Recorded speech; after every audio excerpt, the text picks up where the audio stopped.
Nobody in your family has ever seen $1 million. Not your parents, not your grandparents, not a single aunt, uncle, or cousin going back as far as anyone can trace the family tree.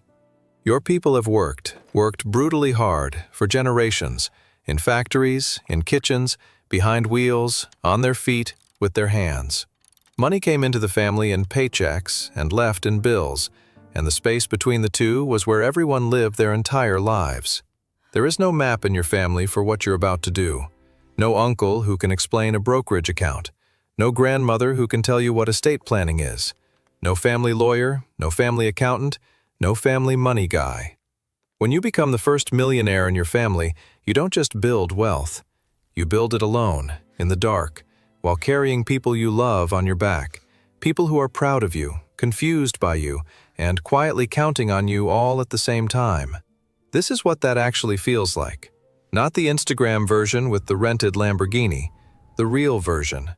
The guilt at Christmas dinner. The cousins' text messages. The strange loneliness of succeeding past everyone who raised you. The moment you check your net worth in a parking lot and cry, and you can't even explain to anyone why, because the only people who would understand are people you've never met.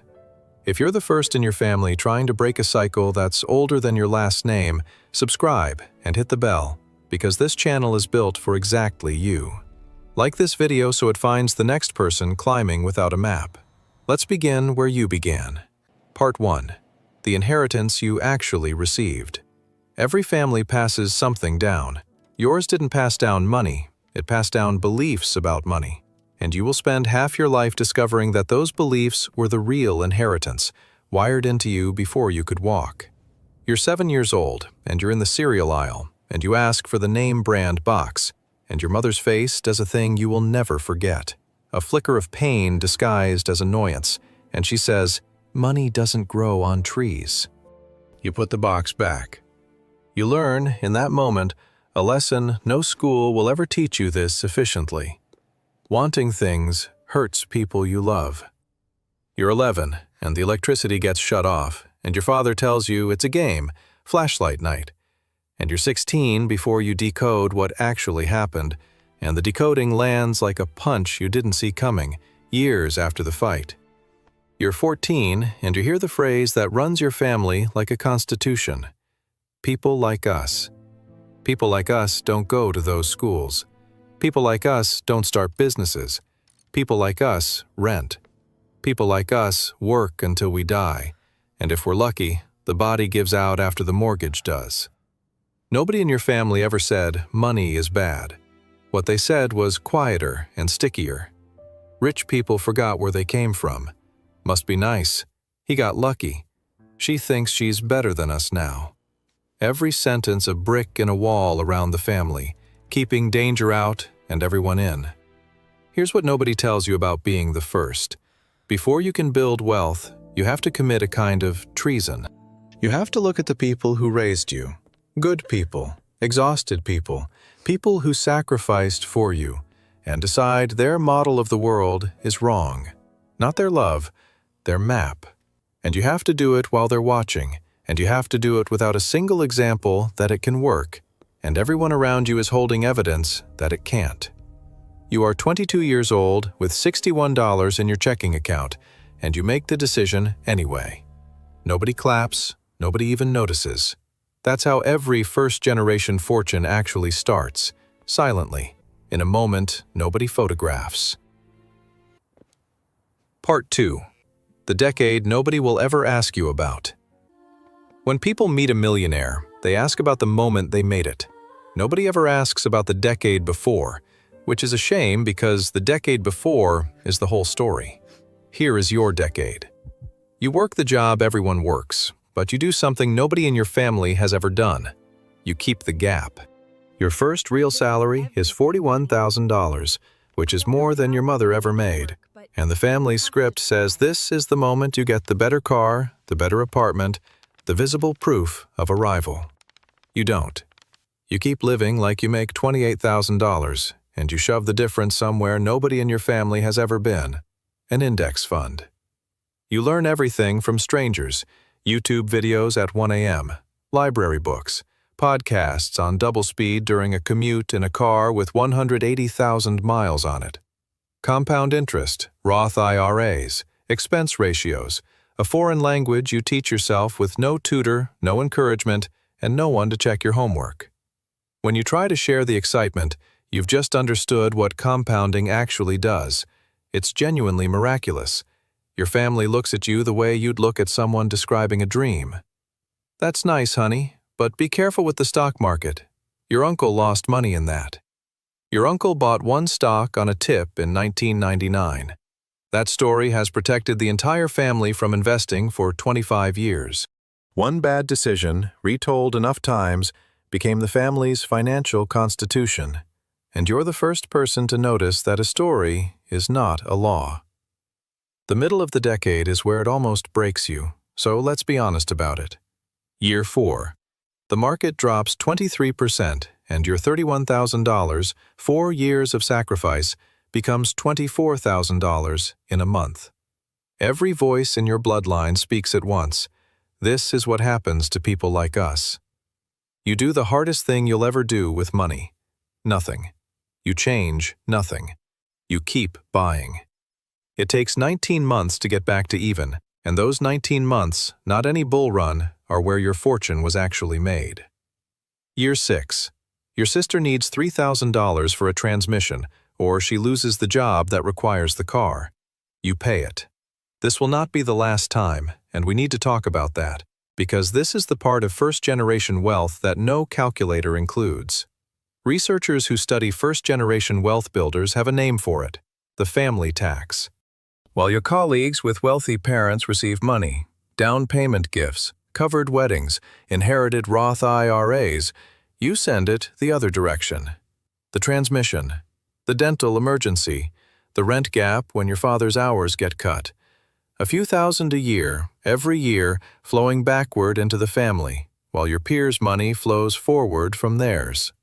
Over a decade, the family tax can quietly consume 6 figures, and you'll pay it, and you should pay it, and it will still slow you down like running with a parachute.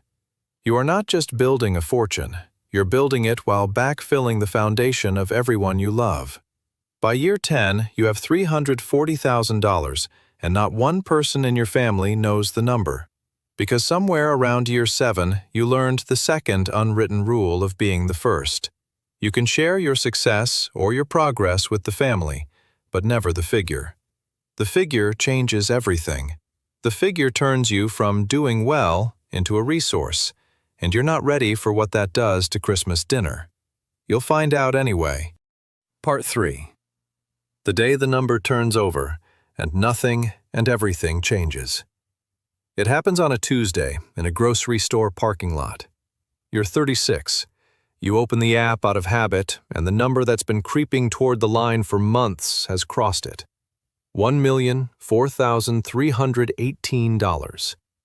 You sit in a used Honda that you own outright in a parking lot, as the first millionaire your bloodline has ever produced, and you cry. Not happy crying, exactly. Something more complicated.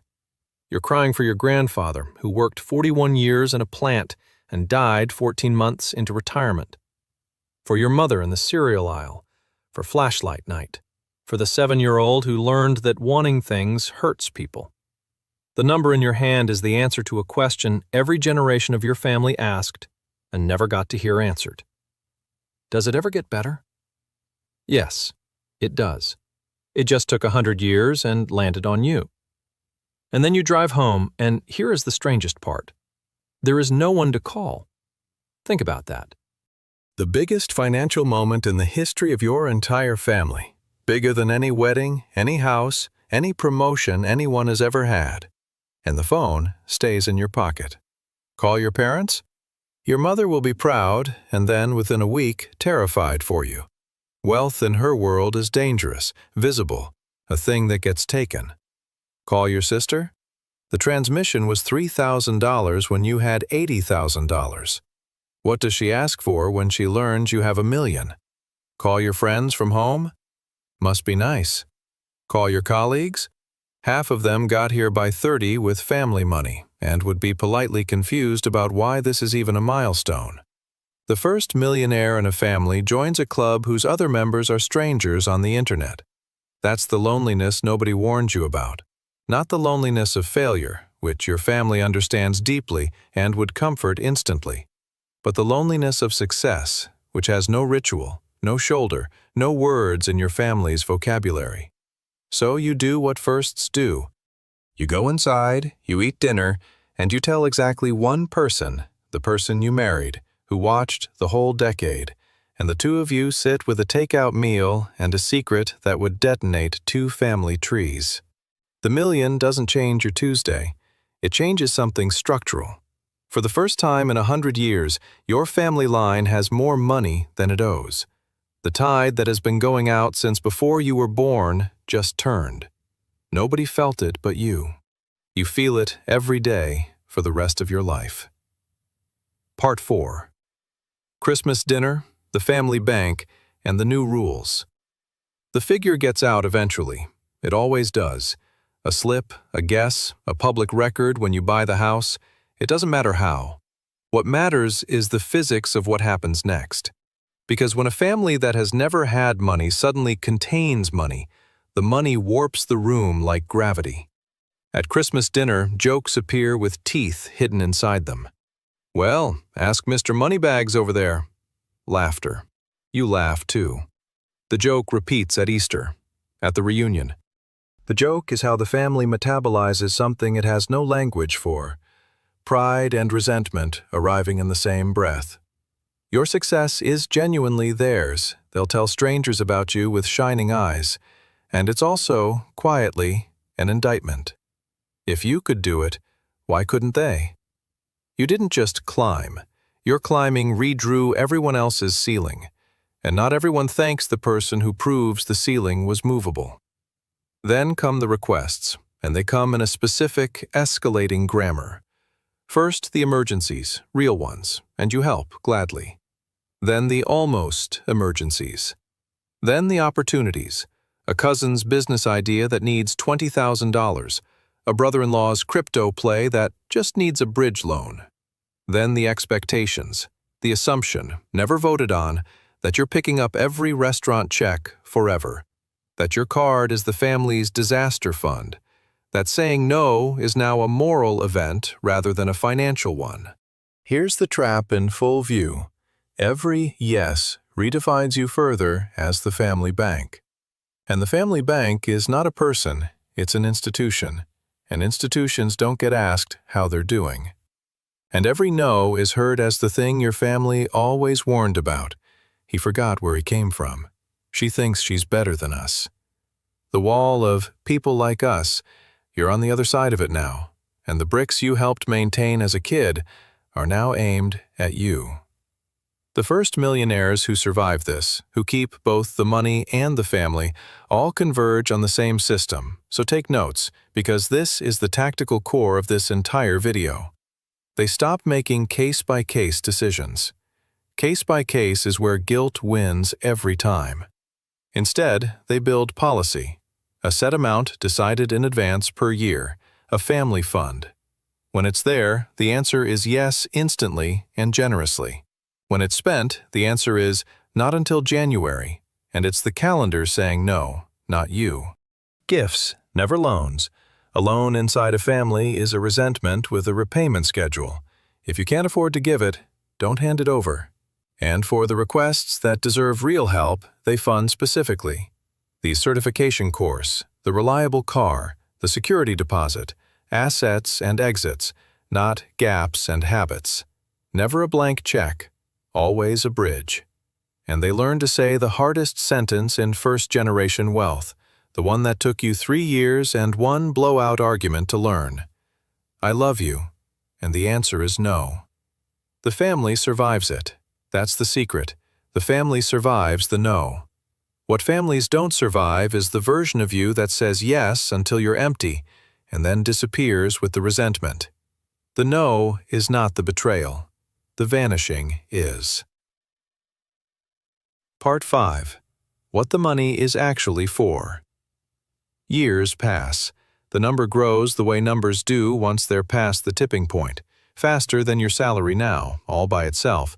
the machine finally running downhill. And somewhere in here, the mission quietly changes shape. Getting rich stops being the point. Something else takes its place. You watch it happen in small scenes. Your parents' furnace dies in February, and they do what they've done for 50 years, put on second sweaters and start pricing space heaters. And you just fix it. A crew comes Thursday, top-of-the-line unit, paid. Your father is angry about it for 2 full weeks because accepting help violates everything his pride is built on. And then, one night in March, on the phone, apropos of nothing, he says, "House is warm," and hangs up. And you sit there, holding the phone, understanding that in your father's language, you have just received a 20-minute speech. Your niece gets to say a sentence no child in your family has ever said. "I'm going to college, and it's paid for." You watch her fill out applications without the fear math, without ranking dreams by tuition. She doesn't fully understand what's been lifted off her, and that's exactly the point. The privilege you're buying her is the privilege of not knowing. Your inheritance was beliefs, hers will be options. And your own kids, this is the strangest frontier of all. They're growing up with the safety you never had, and you catch yourself worrying about the opposite problem, that the struggle that forged you is a fire they'll never stand near. You will not solve this tonight. First-generation wealth spends the first half of life learning to make money, and the second half learning what money must never be allowed to unmake. But notice the luxury of the problem itself. Your grandfather worried about layoffs. Your mother worried about the light bill. You worry about your children's character. Every generation of your family has stood watch over a smaller and smaller fear. That's what the money was for. Then one evening you're at the kitchen table with a legal pad, sketching something no one in your bloodline has ever needed. An estate plan, trusts, beneficiaries, a document that says where a fortune goes. And it hits you with the force of the parking lot, years ago. Every branch on this document is a life that will start ahead instead of behind. Your grandfather left a toolbox and a funeral bill. You will leave the first tailwind your family has ever had. They'll never fully know what it cost. The decade of strangers' advice at 1 a.m., the market crash you didn't flinch from, the family tax paid with love year after year, the Christmas jokes, the 3 years it took to learn one sentence, the loneliness of a Tuesday in a parking lot with no one to call. That's fine. Foundations are invisible. That's what makes them foundations.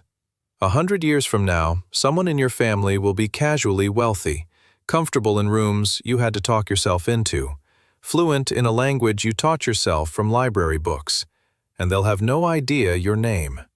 They'll just live in a family where the money math has always worked, the way you lived in one where it never did. You're not the richest person your family will ever produce. You're something better. You're the reason all of them exist. The first. The one who crossed with no map, no rope, and no proof it could be done, carrying everyone, telling no one, and leaving the bridge standing behind you. If this is your story, if you're the one in your family doing this right now, at whatever stage, $61 or $61,000, or the parking lot moment itself, subscribe and hit the bell. This channel is the map your family couldn't give you. Like the video so it reaches the next first. And in the comments, tell me one money belief you inherited that you had to unlearn. Because every first millionaire's story starts exactly there. See you in the next one.